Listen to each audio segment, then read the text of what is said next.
성경 말씀은 베드로전서 3장 13절입니다. 베드로전서 3장 13절에서 22절까지 제가 먼저 한 절을 읽도록 하겠습니다. 교독하셨습니다. 3장 13절. 또 너희가 열심으로 선을 행하면 누가 너희를 헤아리요? 그러나 너희를 위하여 죽어 있는 자니 그들이 두려워하는 것을 두려워하지 말며 근심하지 말고 너희 마음에 그리스도를 주로 삼아 거룩하게 하고 너희 속에 있는 소망에 관한 이유를 묻는 자에게는 대답할 것을 항상 준비하되 온유와 두려움으로 하고 선한 양심을 가지라. 이는 그리스도 안에서는 너희의 선을 받는 자들로 그 비방하는 일에 부끄러움을 당하게 하려 하느니라. 선을 행함으로 고난을 받는 것이 하나님의 뜻일진데 악을 행함으로 고난을 받는 것보다 나으니라. 그리스도께서 당신의 죄를 위하여 주사 의인으로서 위하여 되시셨으니 이는 우리를 하나님으로 기도하려 하시며 육체로는 죽임을 당하시고 영으로는 살기를 하셨으니 그가 또한 영으로 가서 옥에 있는 영들에게 선포하시니라. 그들은 전에 노아에 대한 방주를 준비하는만 하나님이 오래 참고 기다리실 때에 복종하지 아니하는 자들이라. 방주에서 물로 말미암아 너를 여전하여 명령이니 겨우 물은 예수 그리스도께서 부활하심으로 말미암아 이제 너희를 구원하는 편이 곧 세례라. 이는 육체에 더러운 것을 제하여 버림이 아니요 하나님을 향한 선한 양심을 간구하니라. 같이요. 그는 하늘에 오사 하나님 편에 계시니 천사들과 권세들과 능력들이 그에게 복종하니라. 장로님 참, 김정희 장로님 특송해 주시겠습니다.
정도는 했으면 좋겠다 하는데 소망뿐이지 행동으로는 참 안 돼서 아쉽습니다.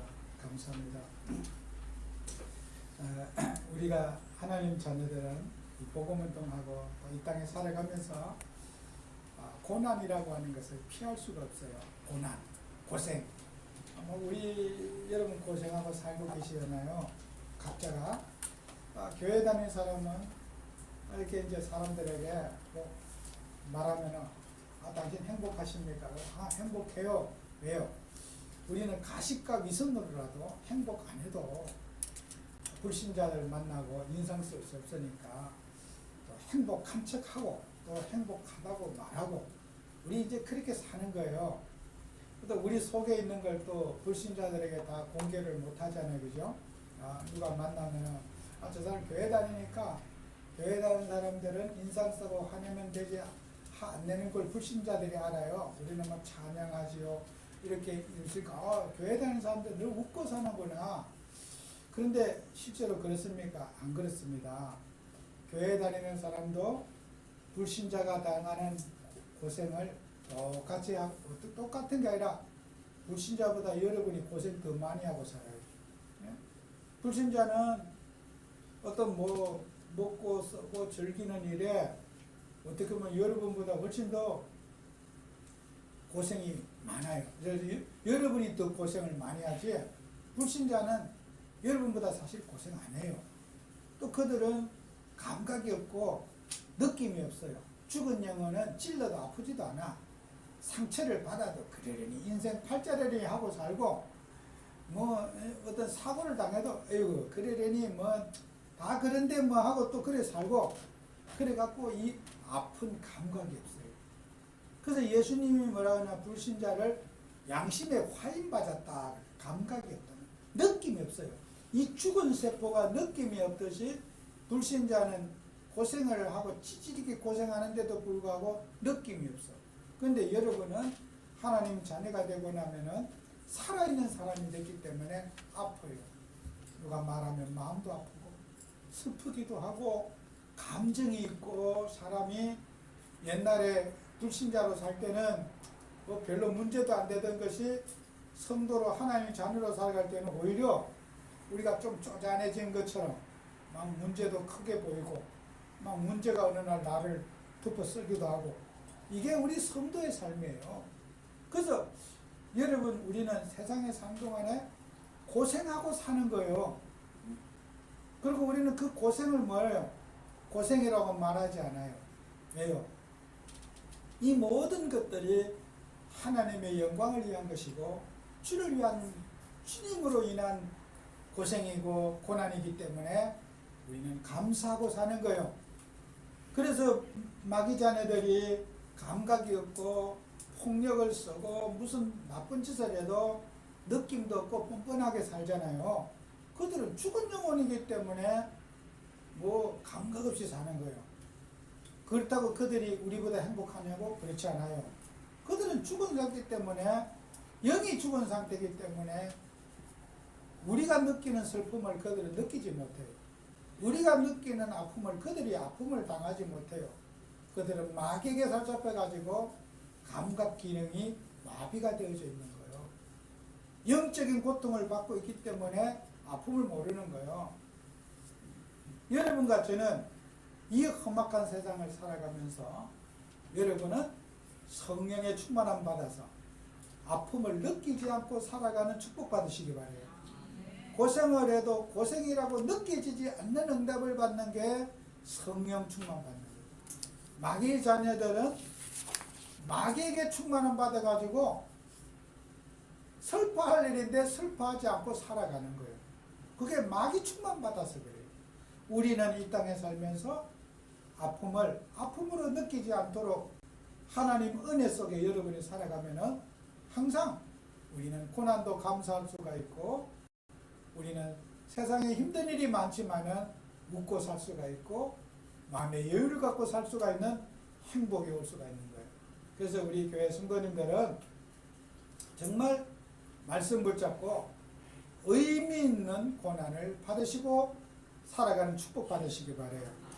그래서 성경에는 이렇게 이 고생을 많이 한 사람의 대표자 가운데 한 사람이 야곱이에요.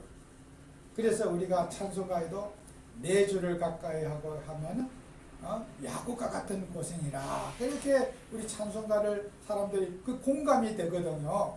예수 믿는 게 이게 쉬운 게 아니에요. 그죠? 예수 믿는 게 인간의 힘으로 이게 간단한 일이 아니에요. 그래서 이 야곱처럼 고난과 고생을 여러분이 많이 하고 교회를 다니는 거예요. 그래서 그 야곱의 인생을 보면요. 야곱의 인생은 창세기 32장 22절에 26절에 있는 그 내용이 뭐냐면요. 야곱은 야복강에서 하나님과 씨름한 내용이 나와요. 주의 사자. 그래서 이제 외삼촌 집에서 21년간을 머슴살이하고 종살이 하다가 거기에서 재산과 뭐 가축 또 4명의 아내들과 자식들 전부 데리고 이제 정말 그 외삼촌 집에서 같이 사는 것이 인생의 한계가 와가지고 아이고 이래 사나 저래 사나 고향에 가서 죽자 다 데리고 가자. 그래서 외삼촌 댁에서 야밤도주한 거예요. 외삼촌에게 말도 안 하고 짐 다 싸가지고 가축 다 몰고 자식들 데리고 외삼촌 몰래 도망을 쳤어요. 그래서 이제 도망을 치고 이제 고향 근처 가까이 오니까 형이 동생이 온다는 얘기를 알고는 군사 400명을 거느리고 동생을 마중 나오는 거예요. 근데 동생을 마중 나오는데 군인 400명이 웬 말이에요. 이게 그냥 형이 나오면은 반갑게 맞이하겠는데 군인 400명을 데리고 오면 죽이겠다고 하는 거 아니겠어요?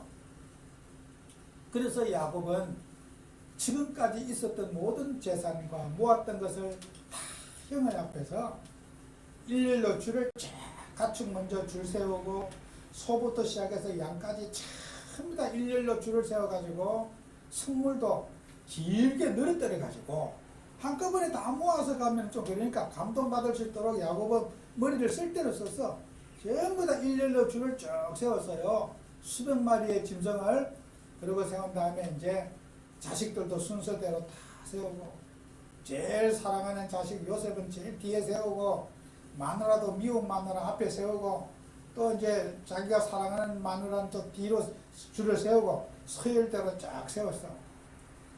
400명의 군사 앞에 다 이게 뭐 근데 야곱은 야복강에서 홀로 남았다 그랬어. 다 보내고 혼자. 지금까지 내가 이루었던 모든 것 다 보내고 야곱은 야복강에서 홀로 남았더니 그랬어요. 혼자 남아가지고 뭐 했습니까? 주의 사자하고 씨름을 했다는 거예요. 그래서 하나님하고 씨름한다는 말은 말이 안 되죠, 그죠? 근데 이제 그 히브리 원문의 표현이 씨름이라는 우리가 표현은 겨루었다 이런 뜻이 있지만은 그 씨름이라는 표현은 간청했다, 간구했다, 기도했다 그런 뜻이에요. 그게 씨름이라는 표현이. 그래서 밤새도록 하나님의 야곱이 기도하는 거예요.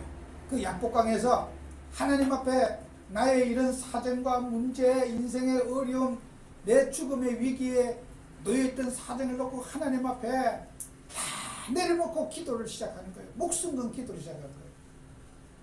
근데 하나님이 거기에서 야곱의 기도를 들으시고 야곱을 승리자라는 이름을 주고 야곱의 이름을 이스라엘로 바꿔주면서 야곱에게 승리자는 이름을 지어줬어요. 여러분, 이 야곱이 하나님과 씨름했던 이 씨름은 그냥 씨름이 아닙니다. 에서의 두려움이 아닙니다. 자신의 자아와의 씨름이었어요. 내 생각의 씨름이고 내 동기와의 씨름이었고 내 야망과의 씨름이었어요. 현장 중에 제일 큰 현장이 내 자신의 현장입니다. 우리는 가정 집안의 뭐 문제, 그건 진짜 문제 아닙니다. 여러분 가정 집안에 뭐 우리 복잡해, 그건 문제 아니에요. 진짜 문제가 뭔지 압니까? 야복강의 싸움, 내 자신의 자아와의 싸움이에요. 갈라디아 2장 20절입니다. 내 자신의 야망, 내 자신의 꿈, 내 자신의 그런 여러 가지 육신의 동기, 그것을 무너뜨리지 않고는 하나님의 동기를 붙잡을 수 없기 때문이에요. 그래서 우리 성도님들도 이 땅에 살면서 약복강의 싸움이 일어나야 돼요. 정말 내 자신의 마음인지 하나님의 마음인지, 내 인생이 하나님이 지배하고 하나님의 꿈이 내 속에 있는지, 육신의 야망, 집 사고 자식 시집 보내고 장가 보내고 육신적으로 안정을 누리고, 우리가요 약복강의 싸움이 없이는 우리가 주님을 할 수가 없어요. 내 자신 속에 있는 나를 발견하지 못하면 안 돼요. 그게 현장 중의 현장이 야곱은 약복강에서 내 자신의 자와 내 자신의 욕심, 내 자신의 야망이 깨지는 시간이 그 약복강에서 이루어지게 된 거예요. 우리가 하나님 믿으면서 이 약복강의 영적 전투를 이해하지 못하면 여러분 세상에 늘 시험들어요. 환경의 시험들어요. 나는 뭐가 없는데요. 이게 힘든데요. 뭘 갖고 싶은 야망. 이런 것들 속에 우리가 갇혀 살아요. 그래서 로마서 7장에도 똑같은 내용이 있어요. 내 마음속에 법이 있다는 거예요. 로마서 7장 22절 24절에 보면은 내 속사람은 하나님의 법을 즐거워하대. 내 지체 속에 있는 다른 법이 내 마음의 법과 싸워. 내 마음속에 다른 법이 있다는 거예요. 하나님의 법을 따르는 그 마음이 있는가 하면은 다른 법이 나를 괴롭힌다는 거예요. 그래서 나는 얼마나 그런 공고한 사람이냐, 죄의 법이 나를 사로잡아 오는 것을 나는 보고 있고, 오호라 나는 곤고한 사람이로다. 이 사망의 몸에서 누가 나를 건져낼 수 있겠느냐. 오늘 우리가 모든 우리 하나님의 종들은 자신의 마음속에 있는 불신앙, 자신의 마음속에 있는 원치 않는 생각과 싸움에서 승리하는 증인들 되셔야 됩니다. 그걸 하나님이 쓰시는 거예요. 그래서 우리가 불신자들은, 저와 여러분들은, 교회를 다니건 불신자들은 생로병사하는 삶을 살아요. 태어나면 살다가 늙어져요. 세포가 늙어지고, 또 사람이 죽을 때는 반드시 병들어 죽어요. 건강하게 살다가 어느 날 갑자기 숨 딱 끊어지는 사람은 없어요. 반드시 죽을 때는 병들어서 죽어요. 이 세상에 이 자리에 있는 여러분은 병들고 싶은 사람 한 명도 없어요. 그런데 우리 인간은 시한부 인생을 살고 있어요. 여러분의 모든 기능 이런 것들은 다 이렇게 소모품이에요. 사람이. 그래서 인간은 병들 수밖에 없는 구조를 갖고 있어요. 그래서 우리가 잠언서 27장 1절에 보면 너는 내일을 전하지 말라. 하루 동안에 무슨 일이 일어나는지를 내가 알 수 없음이라 그랬어요. 여러분, 우리가요 미래에 대해서 우리가 할 수 있는, 미래는 내 것이 아닙니다. 하나님이 저와 여러분을 오늘 이 시간도 데려갈 수가 있어요. 제가 어제 뉴스를 이렇게 보니까요, 어떤 할머니가 자식도 없고 결혼도 이렇게 자식도 없고 가족도 아무도 없고 혼자서 이렇게 참 돈을 모았는데 미국에서 500만 달러를 모았대요. 그래서 이제 룰루라라는 그 개 이름이 룰루인데, 그 개를 8살짜리 개를 데리고 살았는데, 걔가 그렇게 막 사랑했대. 같이 걔하고 친구가 사는데, 이분이 이제 죽기 전에 그 500만 달러 유산을 걔한테 유산을 물려줬대요.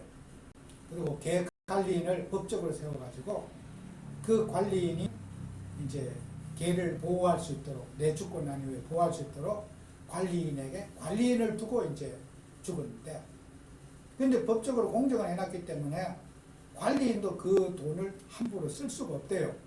개를 위해서만 500만 달러를 쓸 수 있고, 개가 죽고 나면은 이제 그 돈은 나라에 이제 귀속이 되는 거예요. 그러니까 이제 이 개 주인, 개 관리인이 고민이 있는 거예요.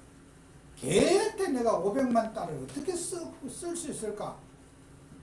뭐 개집 짓는데 돈 얼마 들겠습니까? 그죠? 뭐 나무 몇 개 사가지고 뭐 이렇게 뚱땅뚱 하면 내가 생각 개집 질 때 돈 10만 원만 하면 되지 않을까 싶고요. 개 사료 사고 뭐 개 호텔을 지어줘도 뭐 돈 얼마 안 될 거예요, 그죠? 근데 일단 돈을 쓰기는 써야 되는데 어떻게 쓸지를 아직 계획이 없대요. 개를 위해서 500만 달러를 작은 돈이 아닙니다. 우리 돈으로 말하면 60억이 넘는 돈이에요. 어마어마하게 큰 돈입니다. 이게. 미국에서 60억은 엄청 큰 돈이에요. 우리 한국의 돈하고 또 달라요. 그래서 여러분, 우리가 사람이 살아가면서요, 육신이 그렇게 그렇게 갈 줄 알았으면은 그 500만 달러를 그렇게 안 쓰고 있었겠습니까? 그렇게 갈 줄 알았다면은 참 막 내 거 안 되고 없어질 줄 알았으면은 마음껏 쓰지 않았겠어요, 그죠? 딱 모아놓기만 하고 걔한테 주고 나머지는 다 찾기 안 되는 거예요. 그래서 우리 인생은요, 내가 뭘 모으고 가져야 되겠다, 그 자체가 어리석은 거예요. 불신자들이 가지고 있는 내가 모아야 되겠다, 가져야 되겠다, 이 야망이 있잖아요. 이게 약복강에서 다 깨지고 없어져야 돼요. 약복강의 개념을 해요. 그래서 이게 내가 뭘 가져보고 내 건 누려보고 내가 이걸 자식한테 물려주고, 저는 1도 없어요. 그 마음. 아무리 생각해봐도 의미 없는 일이에요. 여러분과 제가 인생이 하나님 앞에 부름을 받고 태어나서 살다가 악한 일을 위해서 우리가 고생하고 나쁜 짓 하면서 고생하면서 나쁜 일 하는 거예요. 사기치는 사람도 고생 많이 하고 있어요. 열심히 살아요. 사기치는 사람도, 남을 상처 주는 사람도 열심히 살고 있어요. 악한 일에서 고난을 받는 것보다 하나님의 뜻을 위해서 고난받는 것이 얼마나 소중하냐고 오늘 성경 말씀 베드로전서 3장 17절에 그렇게 말하고 있지 않습니까? 선을 행함으로 고난을 받는 것이 하나님의 뜻일진데 악을 행함으로 고난받는 것보다 낫다. 말씀 피우는 사람도 고생하고 있어요. 불효 자식도 고생하고 불효하고 있는 거예요. 사람은 누군가는 고생해야 되는데 하나님의 뜻을 위해서 고생할 건지, 그런 썩은 빠진 일을 위해서 고생할 건지, 이거 우리가 결단해야 되는 거예요. 이게 무엇을 위해서 우리가 고생할 것인지, 무엇을 위해서 고난받을 것인지, 나쁜 일을 위해서 고생하고 살 건지, 선한 일을 위해 주님의 뜻을 위해서 고생하고 살 건지. 고생은 해야 되는데 고생을 피할 수는 없어. 천국 가는 날까지. 불신자든 여러분이든 고생은 해야 돼요. 그거는 인간으로서는 무조건 고생하고 살아야 돼요. 어떤 고생을 선택할 것인가?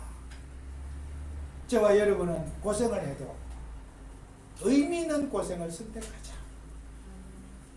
야곱이 약복강에서 하나님 앞에 기도하면서 깨달았어요.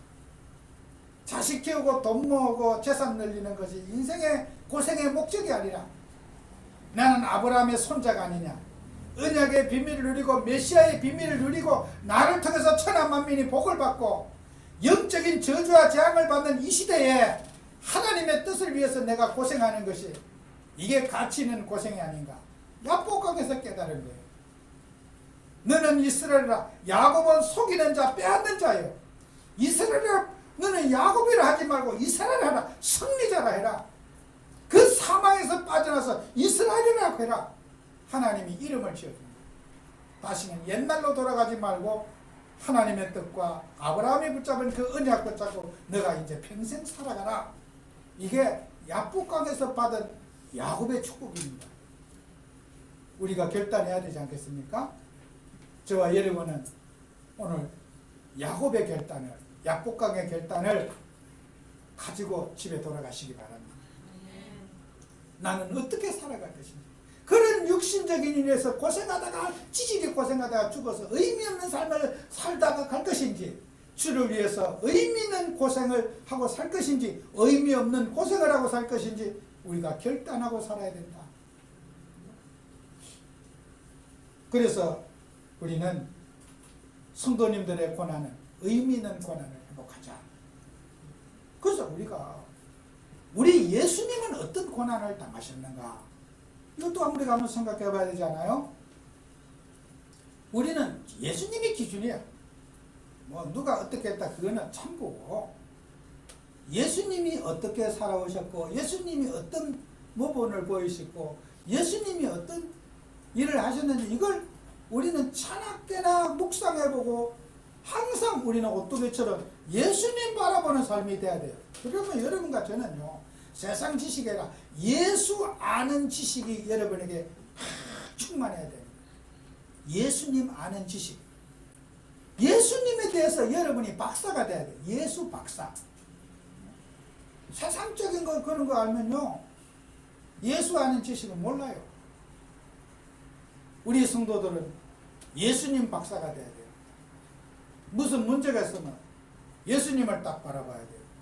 예수님은 이럴 때 어떻게 했지? 예수님은 어떤 고난을 당하셨지? 그걸 생각을 다 해요.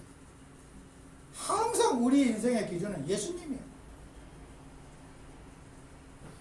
예수가 여러분 속에 각인되는 축복 받으시기 바랍니다. 삶의 행동에서 어려움 앞에, 문제 앞에 예수님 바라볼 때 바른 길을 들어서게 되는 거예요. 그래서 예수님은 고난을 당하셨는데 어떤 고난을 당하셨느냐? 예수님은 오늘 성경 말씀에 베드로서 3장 18절 19절 우리 같이 한 번 더 읽어봅시다. 18절 19절 그리스도께서 단번에 죄를 위하여 죽으사 의인으로서 불의한 자를 대신하셨으니 이는 우리를 하나님 앞으로 인도하려 하십니다. 육체로는 죽임을 당하시고 영으로는 살리심을 받으셨으니. 여기까지요. 예수님은 고난을 당하시는 것이 우리를 살리기 위해서 고난을 받으셨다고 그랬어요. 이사야서 53장 5절에도 그가 찔리면 우리의 허물이라, 그가 상하면 우리의 죄악 때문이라, 그가 징계를 받음으로 우리는 평안을 누리고 그가 채찍에 맞음으로 우리는 나음을 받았도다. 예수님은 우리를 살리기 위한 고난을 받았어요. 그러면 여러분도 마찬가지예요. 남 상처 주고 괴롭히는 고난이 아니라 우리 그리스도인들은 남 살리는 고난을 받아야 된다. 어떻게 하면 내가 저 사람을 행복하게 하고 억압을 풀어주고 저 사람의 영적인 고통을 풀어주고 마비되어 있는 심정, 깨달음이 없고 양심에 화인받는 저들에게 정말 새 생명을 불어넣을 수 있는 그리스도의 우리는 고난과 헌신을 예수님처럼 우리가 어떻게 그렇게 할 수 있을까? 이거 생각해야 되는 거예요. 악을 악으로 갚고 남에게 상처 주고 복수하고 내 이익을 위해서 남을 희생시키고 그런 게 아니라 그리스도의 모습, 사람을 살리는 증인이 되다. 그게 우리는 복음 가진 하나님의 자녀가 해야 될, 예수님이 사람을 살리는 일이다. 단순한 희생을 위한 희생이 아니라 사람 살리는 희생을 했다.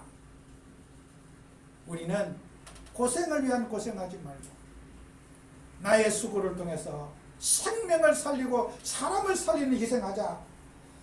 그리고 여러분들은 생명을, 예수님은요 고린도전서 5장 17절에 보면 너희는 누룩 없는 자인데 새 덩어리가 되기 위하여 묵은 누룩을 내버리라. 묵은 누룩이 뭡니까? 옛생활, 옛습관, 그 버리라는 거예요. 야곱이 야복강 전에 받았던 그 야망과 동기, 인생에 내 집을 세우려고 하는 그 야망, 외삼촌에게 되어듭니다. 내가 맨날 외삼촌 집에서 무슨 살이나 하고 있으면서 내 집은 언제 세웁니까? 하고 대들고 물어요. 내 집 좀 세우게 해주세요. 독립 좀 하게 해주세요. 왜 그런 거야? 어느 목사님이 그 우리 전도자 여 목사님 밑에 있다가 한번 가서 따졌다고 그러더라고. 늘 제가 부교육자 생활하고 이렇게 있는데 내 집은 언제 세웁니까 하고 이제 전도자를 찾아가서 따졌대요. 내 집 좀 세우게 해주세요. 그럼 내가 뭐 그래요. 내가 뭘 세우게 하더니 해봐라 그러면 네가. 그래서 이제 이분이 부교육자 사표 내고 담임 단독 목회를 이제 시작하신 거예요. 그 단독 목회를 시작해서 목회가 잘 돼야 되는데 그 내 집이 잘 돼요. 내가 누가 봐도 당신은 부교육자로서는 참 이렇게 누구도 따라올 수 없는 달란트가 있고 있는데 그 전도자 밑에 있으면은 당신은 완전히 용됐을 텐데 왜 이렇게 지금 멸치가 됐느냐? 어? 우리가 놀리고 욕을 해요. 지금도 그 생각 많냐? 내 집을 언제 세웁니까? 독립해갖고 눈치 안 보고 나도 내 마음대로 내가 뭐 부교육자 사표 내버리고 좀 독립 좀 하게 해주세요. 해봐라 그래. 해보면 마음대로 됩니까? 여러분 야곱이 그랬어. 내 집을 세우겠어. 우리 하나님의 자녀가 내 집을 세우는 게 아니라 주님의 집을 세워야 되는데 나도 뭔가 삐까번쩍하고 어깨 좀 피고 목소리 힘 좀 함 주고 이게 이제 나는 무술이 졸업하고 싶다 이거요. 여러분 무술이가 종노릇이 하나님의 뜻이면 종노릇 감사하면서 해야 돼요. 내 집을 세우겠다. 분가하게 해주세요. 저는 지금도 그분에게 물어봅니다. 내 집을 세우기 쉽습니다. 누가 봐도 당신은 부교육자라서 굉장히 치밀하고 뭐든지 꼼꼼하고 굉장히 그걸 잘해요.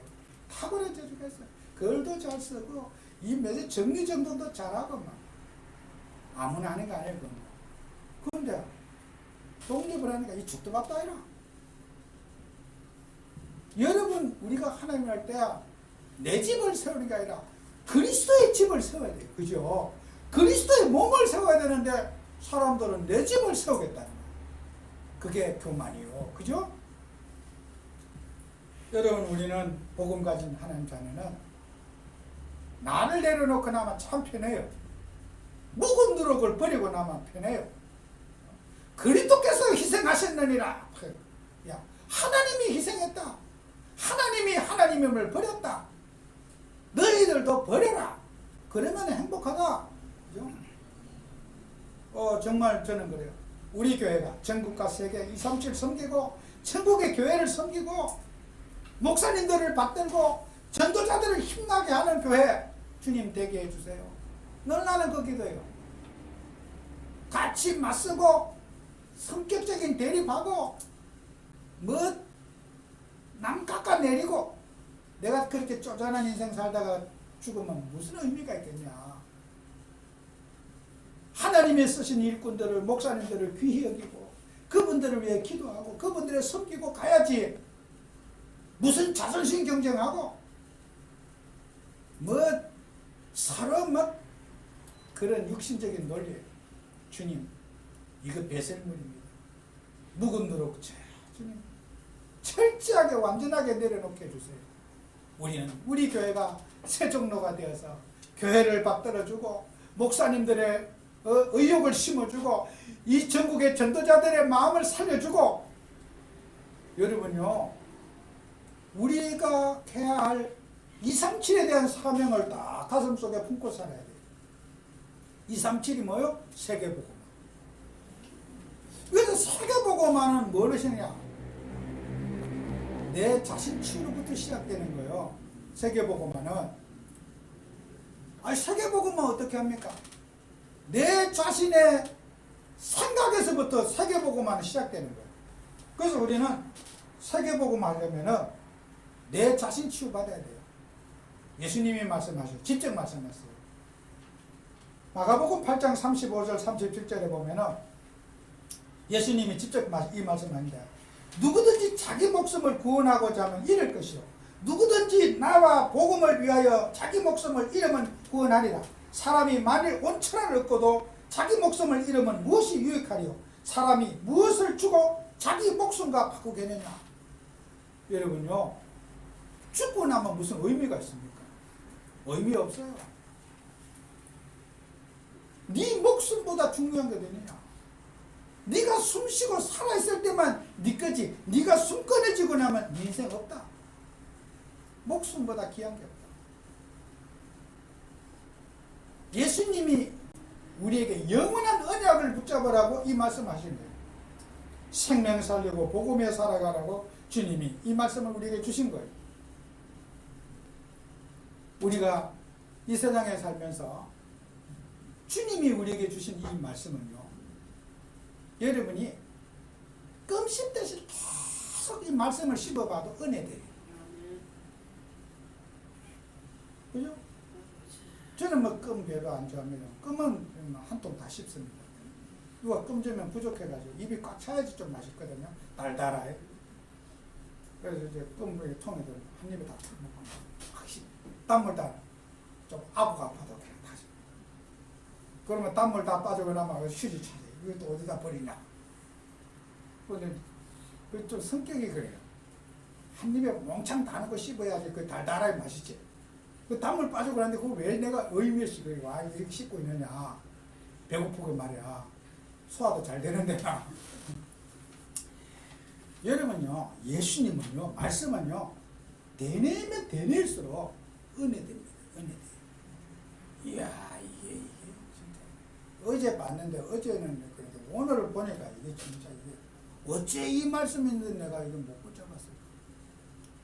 예수님이 하신 말씀은요, 10,000번 들어도 은혜돼요.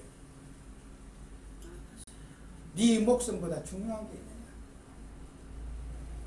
우리 예수님이 이 땅에 살아가면서 우리가 하나님께서 우리 인생을 이 자리에 부르셔서 생명을 이 자리까지 인도해 주시고 여러분을 영원한 하나님 나라의 백성을 삼아주었습니다. 그런데 우리는 세상 것 그거 뭐 내 이름 석자 만들어 보고 의미 찾아보고 내 이름 내 영화 한번 만들어 보려고 불신자들이 몸부리치는 그 틀 속에 내가 빠져있지 않나. 의미 없는 생각. 그래서 우리는 세계복음은 뭡니까? 237 어디 있습니까? 내 자신 치유에서부터 세계복음은 시작되는 거예요. 그때 여러분요, 교회 응답을 받게 되는 거예요. 내 자신 치유를 받아야지 교회 축복을 받는 거예요. 교회는 그리스도의 피로 값주고 사는 교회라 그랬습니다. 이 교회는요, 하는 천국의 모형의 교회입니다. 저는요, 생각해봐. 저도 꿈과 야망이 어릴 때부터 뭐 갖고 싶은 거 있으면은 저는 변나는 성격이에요. 안 가지면은 그냥 속이 상해 죽는 성격이에요.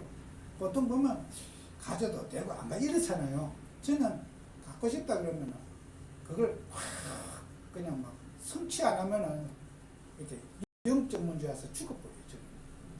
그러니까 제가 그런 성격이에요.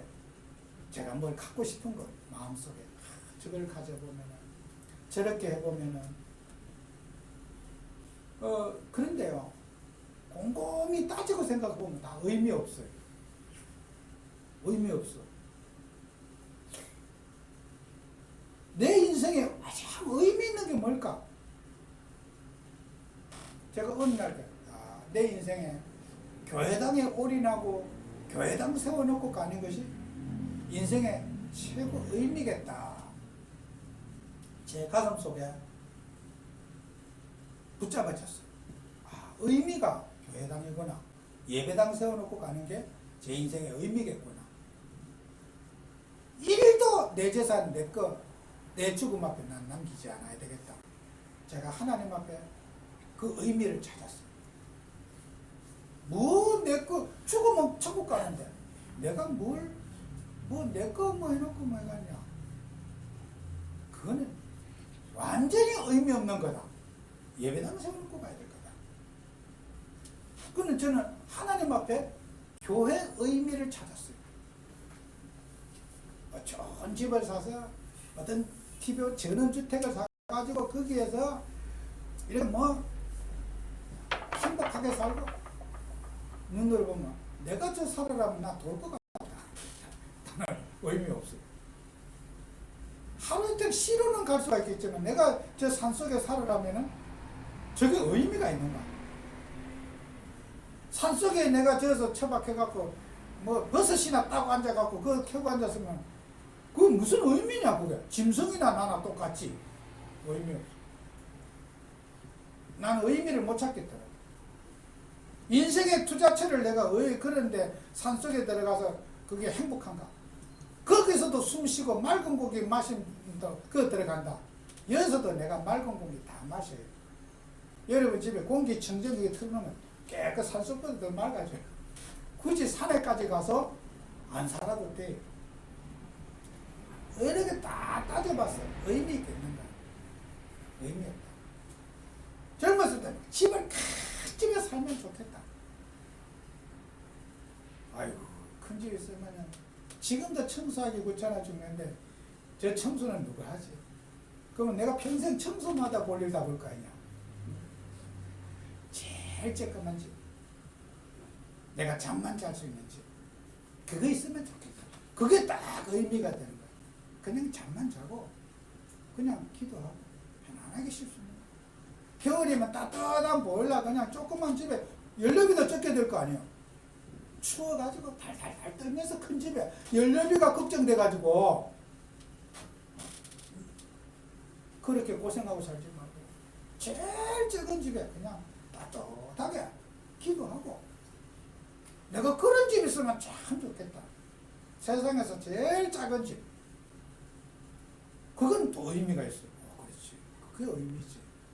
내 인생에 행복해야지. 누구한테 과시하고 뭐 과시할 일이 뭐가 있냐?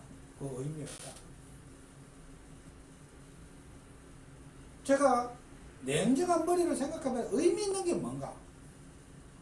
의미 있는 게 하나도 없는 거예요. 여러분과 제가 인생의 의미를 찾아보시고 기도하시기 바랍니다.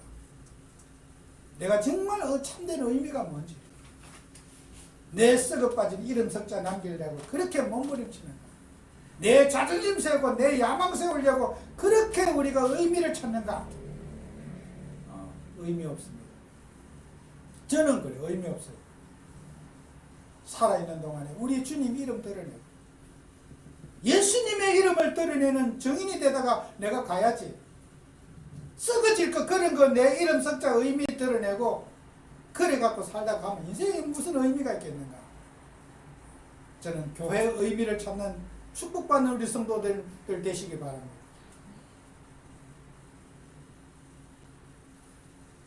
우리가 복음 가진 우리 하나님 자녀들이 참된 의미를 여러분이 찾아야지. 그때부터 뭡니까? 237을 놓고 오늘 우리 교회 표가 먼저 5천만 만민에게 복음을 전가하라. 그렇지. 내가 전 세계 흩어져 수고하는 선교사님들, 이 코로나19 때문에 선교사님들 한국에서도 고생하지만 외국에서 얼마나 고생하는가. 일본 열대에서는 우리 선교사님들, 저 아프리카에 탄자니아에 또 케냐에 저 아시아에 유럽에 아프리카에 저 아메리카에 대륙마다 선교사님들 파송되어 있는데 제가 새벽마다 기도로 신방 한번 하고 이게 의미지.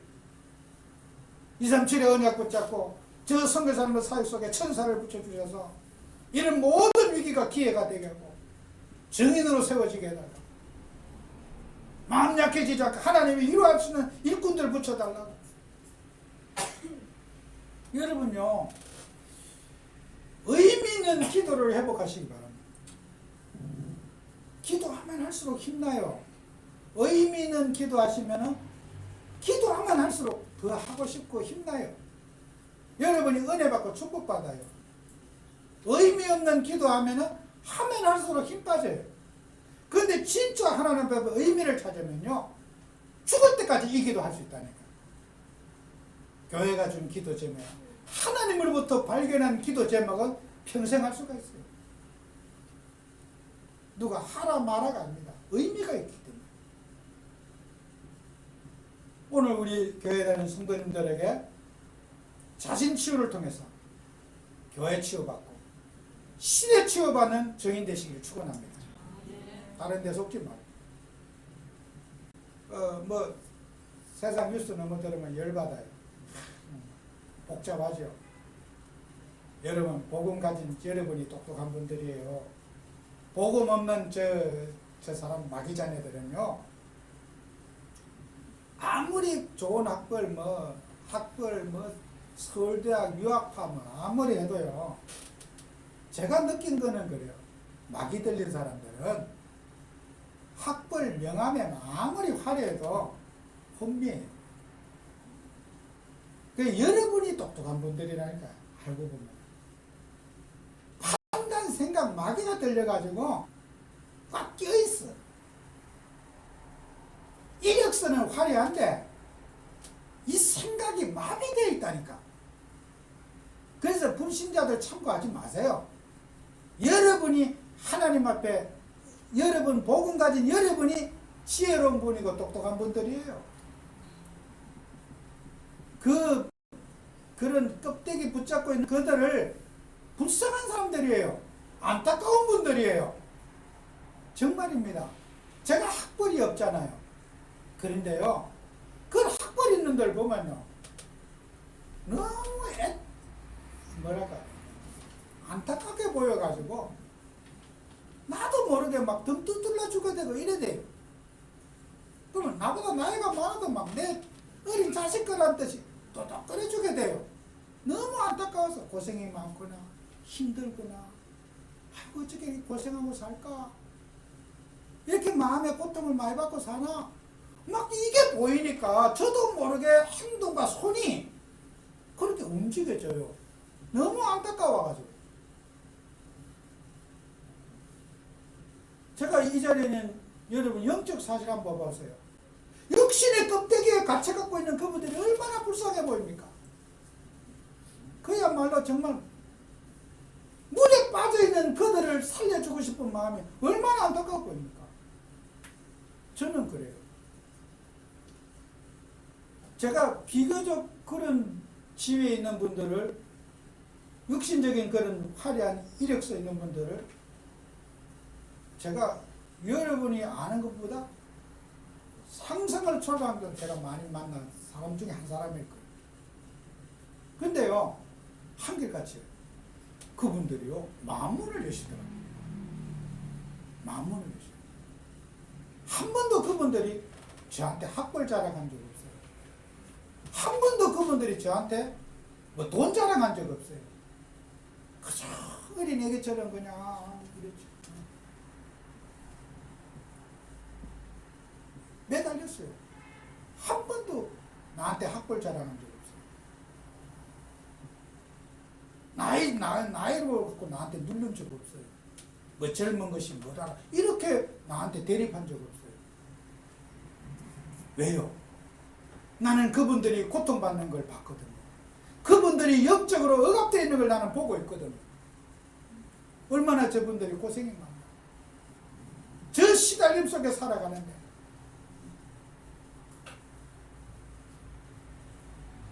저는 뭐 여러분 우리나라에서 국회의원 좀 괜찮은 배지 아닙니까? 그죠?